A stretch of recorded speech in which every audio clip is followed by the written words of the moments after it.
యుగాంతం ఈ పేరుని ఎప్పటినుంచో వింటున్నాం. ఇప్పుడు చూస్తున్నాం. కలియుగం అంటే పాపాలు పెరిగి పుణ్యం చేయడం తగ్గే కాలం, మనిషిని మనిషి పట్టించుకోని కాలం. ఇలాంటి కాలం అంతమయ్యే సమయం దగ్గర పడుతున్నదని ఇంట్లో మన పెద్దలు నిత్యం అంటూనే ఉంటారు. మరి కలియుగాంతానికి ప్రతీకగా కొన్ని సంకేతాలు కూడా ముందుగానే తెలుస్తాయట. ఆ విశేషాలేంటో ఈ రోజు ఈ వీడియోలో తెలుసుకుందాం. అయితే అంతకంటే ముందు ఇంతవరకు మన ఛానల్ ఎవరైనా సబ్స్క్రైబ్ చేసుకోకుండా ఉంటే వెంటనే సబ్స్క్రైబ్ చేసుకోండి.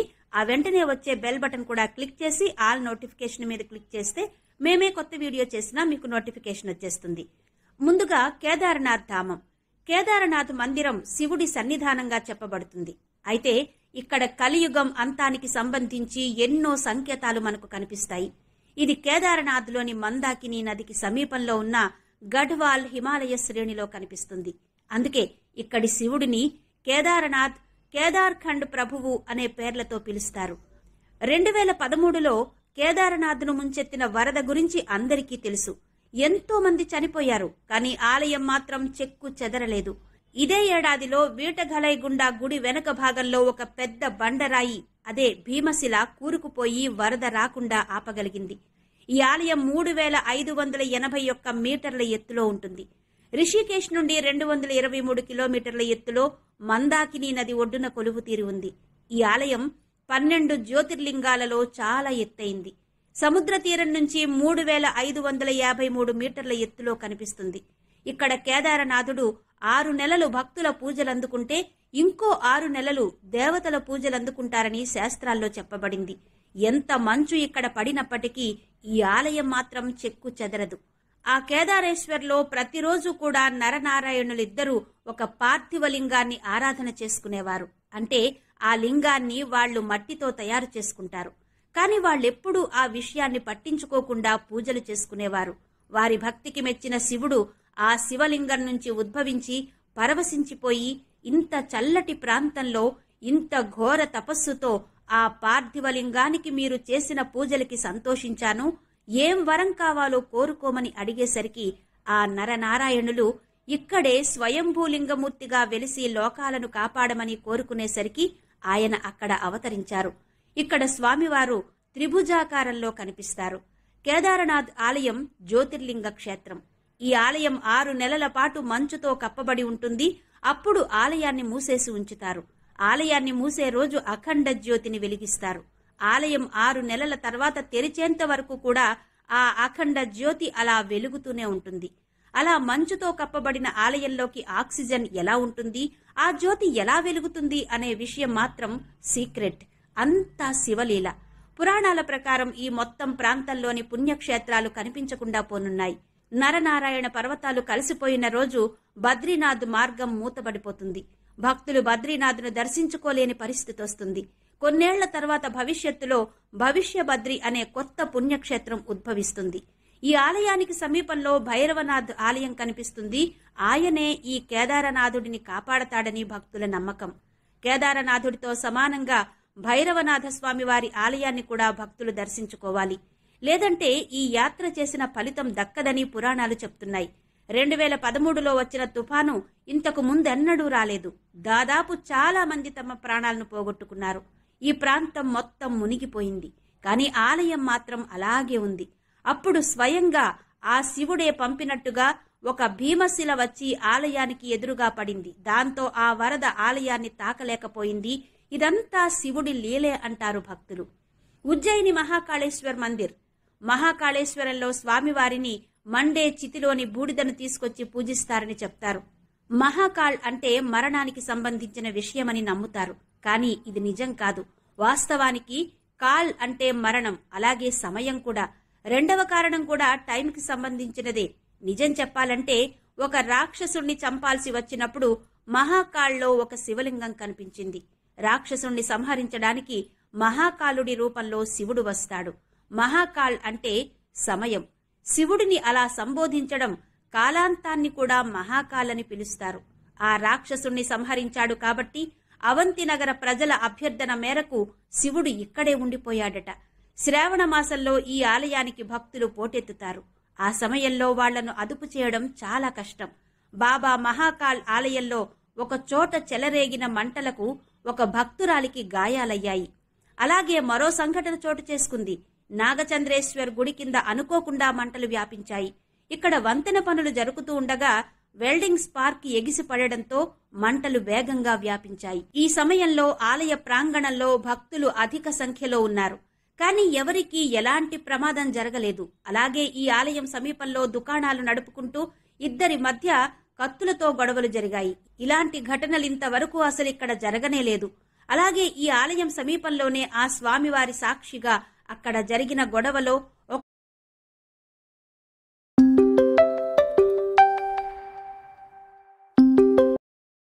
ఒక వ్యక్తి మరో వ్యక్తిని పొడిచి చంపాడు. ఈ సంఘటనలను బట్టి చూస్తుంటే ఘోర కలియుగం అనేది మొదలైనట్టు తెలుస్తోంది. ఇక్కడే ఇలా జరిగిందంటే మిగతా పుణ్యక్షేత్రాల పరిస్థితి ఏంటో ఒక్కసారి ఆలోచించుకోవాలి. ఈ ఆలయంలో భస్మ మందిరంలో జరిగే భస్మార్చన ద్వారా శ్మశానవాసి అయిన పరమశివుణ్ణి భస్మంతో అభిషేకిస్తారు. ప్రతిరోజు ఉదయం 4 గంటలకు ఈ భస్మాభిషేకం చేస్తారు. 10 మంది నాగసాధువుల ఆధ్వర్యంలో ఈ తంతు పూర్తవుతుంది. అప్పుడే కాల్చిన శవం నుంచి ఫ్రెష్ గా వచ్చిన భస్మాన్ని స్వామివారికి అలంకరిస్తారు. ఈ పూజ జరిగే సమయంలో మహిళలకు ఇక్కడ ప్రవేశం నిషిద్ధం. ఇలా పరమేశ్వరుడికి శవభస్మంతో అర్చన చేసే పుణ్యక్షేత్రం దేశంలో మరెక్కడా లేదని చెబుతారు. పూర్వకాలంలో ఒకసారి స్వామివారిని అభిషేకించడానికి ఫ్రెష్ గా ఉన్న భస్మం దొరకలేదు. దాంతో అప్పటి పూజారి తన కొడుకును బలి ఇచ్చి అతని అంత్యక్రియల చితాభస్మంతో ఆరతి ఇచ్చారట. దానికి మహాకాళేశ్వరుడు చాలా సంతోషించాడు. వెంటనే ఆ పూజారి కుమారుణ్ణి తిరిగి బతికిస్తాడు. అప్పటి నుంచి ఆ మృతదేహాల్ని కాల్చి చితాభస్మంతో పూజించడం అనే దానికి స్వస్తి పలికి ఆవు పేడను ఎండబెట్టి దానిని కాల్చిన భస్మంతో అభిషేకించడం మొదలుపెట్టారు. తాము చనిపోయాక తమ మృతదేహాన్ని కాల్చిన భస్మంతో శివుడికి అభిషేకం చేయాలి అనుకునే భక్తులు ముందుగా రిజిస్ట్రేషన్ చేయించుకోవాల్సిన పరిస్థితి ఉంటుంది. ఈ ఆలయంలో చితాభస్మం పూజ జరిగేటప్పుడు తలుపులు మూసేస్తారు. కేవలం ఒంటి మీద ఒకే ఒక్క వస్త్రంతో పూజ చేస్తారు. ఈ పూజను రికార్డు చేసి బయట నిలబడిన భక్తులకు చూపిస్తారు. ఇక రాత్రయిందంటే చాలు, ఎంత పెద్ద వ్యక్తి అయినా సరే ఈ ఆలయం దగ్గర బస చేసే అవకాశం లేదు. ఎందుకంటే ఉజ్జయినికి రాజాధిరాజు కేవలం ఆ శివుడు మాత్రమే. ఎంత ముఖ్యమంత్రి ప్రధానమంత్రి వచ్చినా సరే సాయంత్రానికి తిరుగుటపాలో వెళ్లిపోవలసిందే. ఇలా ఉండడం వలన ఆ వ్యక్తికి చెడు జరుగుతుంది అని నమ్మకం. దానికి ఉదాహరణలు కూడా ఉన్నాయి. మొరార్జీ దేశాయ్ ఉజ్జయినిలో ఒక రోజు రాత్రి గడపాల్సొచ్చింది. అయితే ఆ రెండో రోజే ఆయన ప్రభుత్వం కుప్ప కూలిపోయింది. అలాగే కర్ణాటక సీఎం యడ్యూరప్ప అనుకోకుండా ఉజ్జయినిలో ఒక రాత్రి ఉండిపోవాల్సి వచ్చింది. అంటే 20 రోజుల్లో ఆయనని ప్రజలు కిందకి దించేశారు. మహాకాళేశ్వర మందిరానికి దగ్గరలోనే హరసిద్ధి ఆలయం కూడా ఉంది. ఇక్కడ అమ్మవారి అనుగ్రహం కోసం చంద్రగుప్త విక్రమాదిత్యుడు 11 సార్లు తనను తాను అర్పణ చేసుకున్నాడట. ఆ తర్వాత అమ్మవారి అనుగ్రహంతో 11 సార్లు బతికాడట. ఇక ఇప్పుడు మనం జీవిస్తున్నది కలియుగంలో. హరిశ్చంద్రేశ్వర గుడి యుగాంతంతో ముడిపడి ఉన్న కొన్ని ఆలయాల గురించి ఇప్పుడు తెలుసుకుందాం. కలియుగం అంతం ఎప్పుడో తెలిపే ఒక రహస్య శివ మందిరం హరిశ్చంద్రేశ్వర గుడి. దాని గురించి ఎన్నో అద్భుతమైన విషయాలు పురాణాల్లో పొందుపరిచారు. భారత పురాణాలను అనుసరించి ఈ మొత్తం ప్రపంచాన్ని కృతయుగం, త్రేతాయుగం, ద్వాపరయుగం, కలియుగం అని విభజించారు. ఈ యుగం తరువాత ఈ ప్రపంచం అంతమైపోతుందనే విషయాన్ని దేశ విదేశాల్లోని ఎంతో మంది నమ్ముతారు. శాస్త్రవేత్తలు కూడా చాలా ఏళ్లుగా ఈ విషయంపై రీసెర్చ్లు చేస్తున్నారు. ఇక కేదారేశ్వర గుహకు దగ్గరలోనే హరిశ్చంద్రేశ్వర గుడి ఉంది. ఇందులో పూజలు అందుకునేది వినాయకుడు. ఈ ఆలయానికి సంబంధించిన ప్రస్తావన మత్స్య పురాణం, అగ్ని పురాణం, స్కంద పురాణంలో కనిపిస్తుంది. మహారాష్ట్రలోని అహ్మద్ నగర్ జిల్లాలోని హరిశ్చంద్ర కోటలో కేదారేశ్వర గుహ ఉంది. ఈ గుహలో 4 స్తంభాల మధ్య 5 అడుగుల ఎత్తైన శివలింగం కనిపిస్తుంది. ఈ లింగాన్ని ఎవరు ఎప్పుడు ప్రతిష్ఠించారో ఎవ్వరికీ తెలీదు. ఈ 4 స్తంభాలు ఒక్కొక్క యుగానికి ప్రతీకలట. ఒక్కొక్క యుగాంతంలో ఒక్కో స్తంభం విరిగిపోయిందని, చివరిగా కలియుగానికి సంబంధించిన స్తంభం మాత్రం అలాగే ఉందని స్థానికులు చెబుతారు. ఆ అంచనా ప్రకారమే ఇక్కడ 3 స్తంభాలు విరిగిపోయి ఒక్కటి మాత్రం అలాగే విరగకుండా ఒక పెద్ద బండరాయిని మోస్తుంది. అయితే దీని వెనక ఉన్న రహస్యం ఇప్పటికీ అంతుబట్టలేదు. ఆ శివలింగం 3 అడుగుల లోతైన నీళ్లలో అలాగే ఉంటుంది. ఈ నీరు మాత్రం శివలింగాన్ని తాకనైనా తాకదు. కలియుగాంతానికి సరిగ్గా 24 గంటల ముందు చివరిదైన 4వ స్తంభం విరిగిపోతుంది. ఈ యుగాంతానికి సంబంధించిన అంశాలు రష్యా, ఈజిప్ట్ వంటి దేశాలకు చెందిన గ్రంథాల్లో కూడా మనకు కనిపిస్తాయి. ఇక మరొక రహస్యమయమైన ఆలయం ఉంది. అదే ఉమామహేశ్వరి మందిరం. అదే యాగంటిలోని ఉమామహేశ్వరి మందిరం. ఇక్కడ స్వయంభూగా వెలిసిన బసవన్న విగ్రహం చూడడానికి ఎంతో అద్భుతంగా ఉంటుంది. ఈ బసవన్న అంతకంతకు పెరిగిపోతూ ఉంటాడు. ఆర్కియాలజీ డిపార్ట్మెంట్ కూడా ఈ విషయాన్ని నిర్ధారించింది. కలియుగాంతంలో యాగంటి బసవన్న లేచి రంకె వేస్తాడని బ్రహ్మంగారి కాలజ్ఞానంలో చెప్పబడింది. ఈ యాగంటి బసవడు యుగాంతంతో ముడిపడి ఉన్నాడు. ఇక్కడున్న పుష్కరిణిలోకి నీరు నంది నోటి నుండి వస్తూ ఉంటుంది. ఇక యాగంటిలో కాకులనేవి కనిపించవు. ఇందుకు సంబంధించిన కథ ఏంటంటే, పూర్వం ఈ ప్రాంతాన్ని సందర్శించిన అగస్త్య మహర్షి ఇక్కడ వెంకటేశ్వర స్వామి విగ్రహాన్ని ప్రతిష్ఠిస్తే బావుంటుందని ఆలోచించి ఆ విగ్రహాన్ని తయారు చేస్తుండగా ఆయన బొటనవేలికి గాయమైందట. అప్పుడు ఆయన ఎంతో బాధపడి తన సంకల్పంలో ఏదైనా లోపం ఉందేమో అనుకున్నాడట. అప్పుడు వెంకటేశ్వర స్వామి గురించి తపస్సు చేశాడు. ఆ సమయంలో కాకులు ఆయన తపస్సుకు భంగం కలిగించాయట. దానికి గాను ఆయన ఆ ప్రాంతంలో కాకులనేవి ఎక్కడా కనిపించకూడదు అనే శాపం పెట్టాడట. అందువల్లనే ఇక్కడ కాకులు కనిపించవని చెబుతారు. యాగంటిలో సహజ సిద్ధంగా ఏర్పడిన కొండ గుహలు ఆశ్చర్యచకితుల్ని చేస్తాయి. వెంకటేశ్వర స్వామి గుహలో అగస్త్య మహర్షి శ్రీ వెంకటేశ్వరుని విగ్రహాన్ని ప్రతిష్ఠించాడు. ఇక్కడున్న వెంకటేశ్వరుడు భక్తుల పూజలందుకుంటూ ఉంటాడు. ఆ పక్కనే ఉన్న మరో గుహలో బ్రహ్మంగారు కొంతకాలం ఉన్నారని, తన శిష్యులకు జ్ఞానోపదేశం చేశారని భక్తులు నమ్ముతారు. దీనినే శంకర గుహ, రోకళ్ల గుహ అని కూడా పిలుస్తారు. ఇక ధారీదేవి గుడి భారతదేశంలో శక్తివంతమైన పురాతన ఆలయాల్లో ఒకటి ఈ ధారీదేవి మందిరం. ఇక్కడ వెలసిన 4 ధర్మాలను ఈ తల్లి కాపాడుతూ ఉంటుంది. అలకనంద నది ఒడ్డున ఉన్న ఈ ఆలయంలో అమ్మవారు అలకనంద నదీ ప్రవాహాన్ని నియంత్రిస్తుందని ఇక్కడి వారి విశ్వాసం. ఈ ఆలయం గురించి మహాభారతంలో కూడా ప్రస్తావన కనిపిస్తుంది. ఆదిపరాశక్తి ఉగ్ర రూపం మహాకాళి అవతారమే ధారీదేవి. ఉదయం పూట బాలికగా, మధ్యాహ్నం నడివయస్కురాలిగా, సాయంత్రం వృద్ధ స్త్రీ రూపంలోకి మారుతూ ఉంటుంది ధారీదేవి. ఒక పురాణ కథను అనుసరించి ఒకప్పుడు వచ్చిన వరదలకు ధారీదేవి ఆలయం నేలమట్టమైంది. అందులో అమ్మవారి విగ్రహం అలా తేరుతూ దారు అనే ప్రాంతానికి వచ్చిందట. అప్పుడు ఆకాశవాణి రూపంలో ఇక నుంచి ఇక్కడే కొలువు తీరుతానని చెప్పిందట. అలా ఇక్కడ గ్రామస్తులంతా కలిసి అమ్మవారికి ఆలయాన్ని నిర్మించారట. ఈ ఆలయం జోలికి ఎవరైనా వెళితే ధారీదేవి ఆగ్రహానికి గురికాక తప్పదనే బలమైన విశ్వాసం ఈ ప్రాంతంలో స్థిరపడింది. 2013 మేలో వచ్చిన ఉత్తరాఖండ్ వరదలకు ఈ దేవి ఆలయాన్ని తొలగించడమే ప్రధాన కారణం. శ్రీనగర్ హైడ్రో ఎలక్ట్రికల్ ప్రాజెక్ట్ నిర్మాణం కోసం ఉత్తరాఖండ్ ప్రభుత్వం విగ్రహాన్ని అక్కడి నుంచి తొలగించి సమీపంలోని కొండపై ప్రతిష్ఠించింది. అంతే, ఆ రెండో రోజే ఊహించని కుంభవృష్టి కురిసి అలకనంద నది విలయతాండవం చేసింది. క్రీస్తు శకం 1882లో ఒక ముస్లిం రాజు ఇక్కడి ఆలయాన్ని పడగొట్టి మసీదు నిర్మించాలని ప్రయత్నించాడు. ఆయన చేసిన అపచారంతో కొండచర్యలు విరిగిపడి కేదారనాథ్ ప్రాంతం నేలమట్టమైపోయింది. దేవి మహత్యాన్ని ప్రత్యక్షంగా చూసిన ఆ ఇస్లాం రాజు తన ప్రయత్నాన్ని విరమించుకున్నాడు. గఢ్వాల్ ప్రాంతంలో అలకనంద నది ఒడ్డున ఈ ధారీదేవి ఆలయం కనిపిస్తుంది. అయితే ఇక్కడి గర్భగుడిలో అమ్మవారికి సంబంధించిన సగం భాగం మాత్రమే కనిపిస్తుంది. మిగతా భాగం కాళీమఠ్లో కనిపిస్తుంది. కాళీమఠ్లో అమ్మవారి మిగతా శరీర భాగం ఉండదు. ఆ స్థానంలో ఒక స్త్రీ యంత్రాన్ని పూజిస్తారు ఇక్కడి అర్చకులు. ఆది శంకరాచార్యులు స్థాపించిన ఈ స్త్రీ యంత్రం అమ్మవారి యోనికి ప్రతిరూపంగా భావిస్తారు. ఈ పీఠానికి ఉత్తర దిశలో కేదారనాథ్ జ్యోతిర్లింగం ఉంది. ధారీదేవి చరిత్ర ఏంటంటే, ఈమె 7 అన్నదమ్ములకు ఒకే ఒక చెల్లి. తన అన్నలంటే ఆమెకు చాలా ఇష్టం. వాళ్ల కోసం రోజు ఎన్నో కొత్త వంటకాలు చేసి పెడుతూ ఉంటుంది. వాళ్లంటే ఆమెకు చాలా ఇష్టం. ఆమె వయస్సు అప్పటికి 7 ఏళ్లు. అయితే ఒకరోజు వాళ్లకు ఒక విషయం తెలుస్తుంది. ధారీదేవి గ్రహ ప్రభావం తమ మీద పడుతుంది అని. ఆమె వల్ల ఆ 7 నష్టం జరుగుతుంది అన్న విషయం తెలుస్తుంది. అయితే అప్పటికే ఆ 7 తమ చెల్లిని సరిగ్గా చూసుకోరు. ఎందుకంటే ఆమె నల్లగా ఉండడం వలన ఆమె మీద చిరాకు పడుతూ ఉంటారు. వాళ్ల అమ్మా నాన్న చిన్నప్పుడే చనిపోవడం వలన ధారీదేవిని వారి అన్నలే చూసుకోవాల్సి వస్తుంది. కొంతకాలానికి ఆ 7లో 5 చనిపోయేసరికి మిగిలిన 2 చాలా బాధపడుతూ ఉంటారు.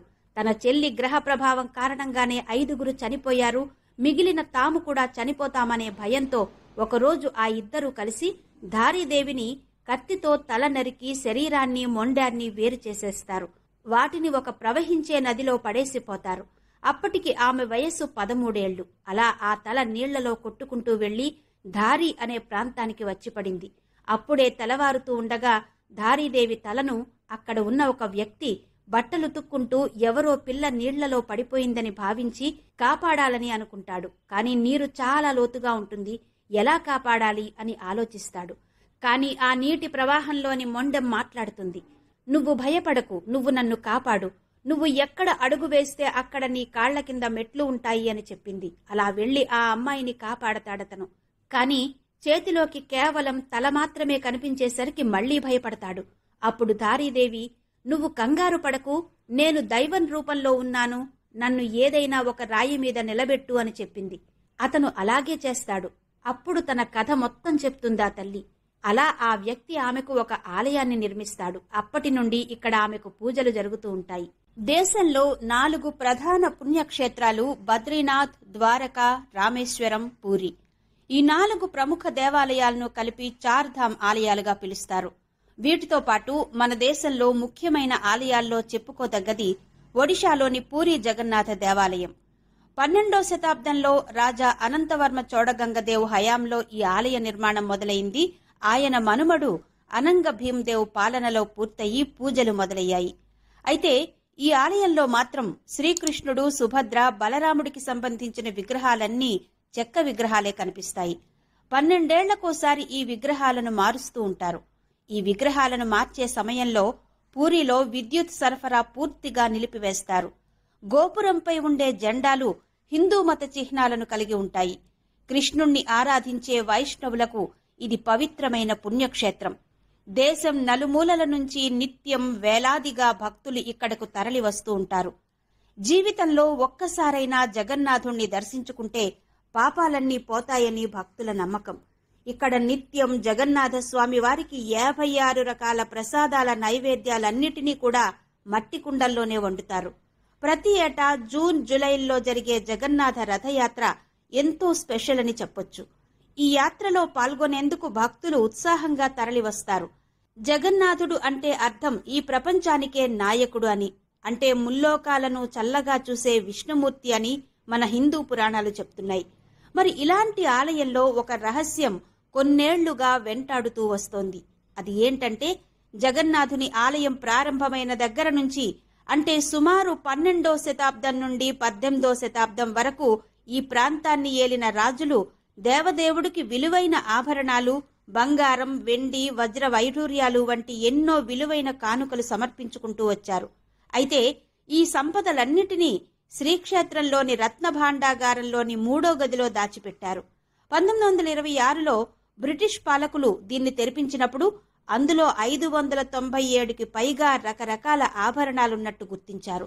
ఇక్కడి సంపదను వెలకట్టలేమని అప్పటి నిపుణులు ఒక రిపోర్ట్ను తయారు చేసి చూపించారు. రత్నాలు, స్వర్ణ కిరీటాలు, ధనుర్బాణాలు, గోమేధికం, పుష్యరాగాలు, కెంపులు, రత్నాలు లెక్కకు మించి రాసులు రాసులుగా పోసి ఉన్నట్టు గుర్తించారు. రత్నభాండాగారంలోని రహస్య గదిగా పిలుస్తున్న 3వ గది కింద ఒక సొరంగ మార్గం ఉందని చెప్తున్నారు. అయితే దాని ద్వారా ఇంకొన్ని గదుల్లోకి వెళ్లే మార్గం ఉందని, వాటిల్లో కూడా అనంతమైన సంపద ఉండే అవకాశం ఉందని 100 ఏళ్ల క్రితమే నిపుణులు అంచనా వేశారు. ఇక్కడి వరకు అంతా ఓకే. కానీ కొన్నేళ్లుగా ఈ రహస్య గదే పెద్ద మిస్టరీగా మారింది. రత్నభాండాగారంలో ఉన్న 3వ గదికి 3 తలుపులుంటాయన్న విషయాన్ని అప్పట్లోనే నిర్ధారించారు. ఒక్కో తలుపుకు ఒక్కో తాళం చొప్పున 3 తలుపులకు తాళాలు వేసి ఉంటాయి. వీటిల్లో ఒక తాళం చెవి అప్పట్లో ఉన్న గజపతి రాజుల దగ్గర, మరో తాళం చెవి దేవాలయ పరిపాలనాధికారుల దగ్గర, ఇక 3వ తాళం ఆలయ ప్రధానార్చకుడు భాండాగార్ ఇన్ఛార్జి దగ్గర ఉంటుంది. ఈ ఆలయం ఉండే ప్రాంతానికి సంబంధించిన కలెక్టర్ 2018లో 3వ గదికి సంబంధించిన తాళం చెవి ఎక్కడికి పోయిందో తెలియడం లేదని చెప్పారు. 1964లో చివరిసారి 3వ గదిని తెరిచారని, ఆ తర్వాత తాళం కనిపించకుండా పోయిందని అంటున్నారు. 2011లో స్థానికంగా ఉన్న కొందరు ఆ ఆలయానికి చెందిన ఒక వెండి రాయిని దోచుకెళ్లిపోయారు. ఈ గదిలో సుమారు 100 కోట్లకు పైగా ఖజానా ఉంటుందని అంచనా వేశారు. వెండి రాళ్లు భారీ మొత్తంలో కనిపించాయి. ఈ ఆలయ శిఖరం మీద ఎగిరే జెండాకు ఒక స్పెషాలిటీ ఉంది. జెండాలు గాలి వీచే దిశలో కాకుండా వ్యతిరేక దిశలో రెపరెపలాడుతూ ఉంటాయి. ఈ జెండా వెనుక రహస్యం శాస్త్రవేత్తలు కూడా కనిపెట్టలేకపోయారు. గుడిపైన చాలా ఎత్తులో సుదర్శన చక్రం ఉంటుంది. ఈ చక్రం పూరీ పట్టణంలో ఏ మూల నుంచి చూసినా కనిపిస్తుంది. 20 అడుగుల ఎత్తు, టన్ను బరువున్న సుదర్శన చక్రాన్ని పూరీ జగన్నాథ ఆలయం పై భాగంలో ఏర్పాటు చేశారు. అయితే ఇక్కడ ఒక ఆశ్చర్యకరమైన విషయం ఏంటంటే, పూరీలో ఏ మూల నుంచి చూసినా కూడా ఈ సుదర్శన చక్రం కనిపిస్తుంది. ఆలయం పైన ఈ చక్రాన్ని ఏర్పాటు చేసిన తీరు చూస్తే ఎవ్వరైనా సరే నోరెళ్లబెట్టకుండా ఉండరు. ఎందుకంటే అది ఒక ఇంజనీరింగ్ మిస్టరీగానే మిగిలిపోయింది. పూరీ జగన్నాథ ఆలయం ప్రధాన ద్వారానికి చెందిన గోపురం నీడ ఏ ఒక్కరికి కూడా కనిపించదు. ఒకవేళ సూర్యోదయ సమయమైనా సూర్యాస్తమయమైనా కూడా అది కనిపించదు. అంటే పగలైనా సాయంత్రమైనా ఏ టైంలో అయినా సరే నీడ మాత్రం కనిపించదు. దీని నిర్మాణం వెనుక ఉన్న రహస్యమేంటి అనేది తెలీదు. అయితే ఇది దేవుడి మహిమ వల్ల జరిగిన విషయమా అనేది మాత్రం ఇప్పటికీ మిస్టరీగానే ఉంది. ఇక జగన్నాథ మందిరంలో వంటశాల గురించి ఎన్నో విషయాల గురించి చరిత్ర చెప్తోంది. మన దేశంలో విష్ణుమూర్తికి ఉన్న 4 విశ్రాంతి మందిరాల్లో ఆయన రామేశ్వరంలో స్నానం చేసి ద్వారకలో తయారవుతాడు, పూరిలో భోజనం చేసి బద్రీనాథ్లో ధ్యానం చేసుకుంటాడు. కాబట్టి పూరిలో మహాప్రసాద్ వండుతారు. ఈ ప్రసాదానికి ప్రపంచవ్యాప్తంగా మంచి పేరుంది. అక్కడ ఆయనకు సమర్పించిన 56 వంటకాలను భక్తులు చక్కగా రుచి చూసే అవకాశం ఉంది. దీన్నే చప్పన్ భోగ్ అని పిలుస్తారు. చప్పన్ అంటే 56 అని అర్థం. ఇక్కడి ప్రసాదాలను వండే విధానం కూడా భలే వెరైటీగా ఉంటుంది. కట్టెల పొయ్యి వెలిగించి ఒకదాని మీద ఒకటిగా 7 కుండలు పెడతారు. అయితే ఇందులో స్పెషాలిటీ ఏంటి అనుకుంటున్నారు కదూ? ఎవరైనా ఆఖరి కుండలోది ఉడుకుతుంది అనుకుంటాం, కానీ ఆవిరి మీదనే ముందుగా మొదటి కుండలోది చక్కగా ఉడుకుతుంది. ఇలా వండిన ప్రసాదాన్ని ముందుగా జగన్నాథ, బలరామ, సుభద్రతో పాటు విమల అనే దేవతకు కూడా నివేదిస్తారు. వంటకాల్లో మసాలా దినుసులు కానీ టొమాటో కానీ అస్సలు వాడరు. ఈ వంటశాల 100 చదరపు అడుగులుంటుంది. అక్కడ అగ్నికి కూడా ఒక పేరు ఉంది. అంటే ఆ అగ్నిని వైష్ణవాగ్ని అనే పేరుతో పిలుస్తారు. అంటే ఆ అగ్ని కూడా విష్ణు రూపమే అని తరతరాలుగా వస్తున్న నమ్మకం.